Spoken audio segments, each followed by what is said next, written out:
Alors, lors du démontage de la moto, parce que vous verrez tout à l'heure au travers de différentes photos, donc j'ai démonté la fourche et le bras aussi à l'arrière pour pouvoir le nettoyer et aussi donc le repeindre pour que ça fasse tout propre. Alors, lorsque vous êtes en train de démonter une vieille mémère de 1983, vous pouvez tomber sur de mauvaises surprises malheureusement. Alors moi, la mauvaise surprise que j'ai eue, c'était l'axe de la roue avant. L'axe de la roue avant, déjà, elle était complètement bouffée au niveau de l'écrou qui va dessus.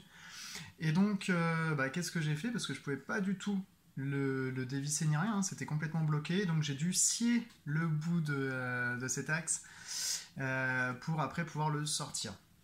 Deuxième surprise sur cet axe, c'est que l'axe n'était pas droit du tout.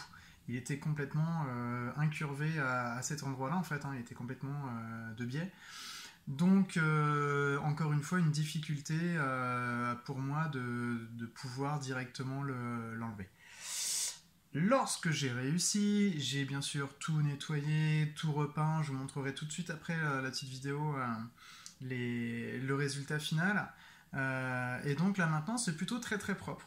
Aujourd'hui, j'ai dû faire un peu de bruit dans ma salle pour remettre droit l'axe et pouvoir aussi, je vous le montre, vous voyez ici, comme j'avais tout coupé, c'était au même niveau, et bien sûr l'écrou ne pouvait pas rentrer.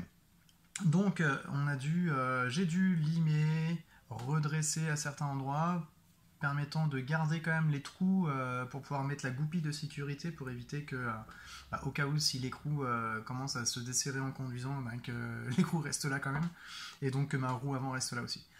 Donc bien sûr, en faisant tout ça proprement bien, j'arrive maintenant, pardon, à resserrer bien sûr l'écrou sur l'axe.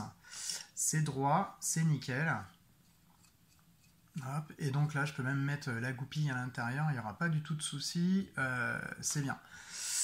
Ça a pris du temps, je vous montre en même temps la petite installation pour pouvoir permettre de remettre droit cet axe. Maintenant, c'est nickel, il n'y a plus qu'à remonter et à voir le résultat final après dans une prochaine vidéo. Salut!